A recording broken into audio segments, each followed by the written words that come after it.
So what's up mga ka-vlog spot? Nandito tayo ngayon sa Ross Boulevard, Dolomite Beach.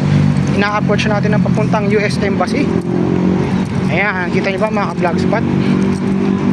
Ayan, good morning. Ayan, Dolomite Beach.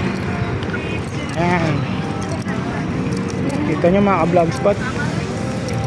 Daanan natin ang Dolomite Beach. Ayan, papunta tayong embassy.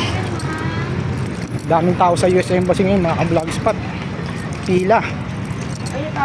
Okay. Daming mga paninda oh. 9 o'clock, tawag na. Ayan. So ang oras ngayon ay 6:46 mga ka-vlog spot. Ayan po ang pila sa US Embassy. Ayan.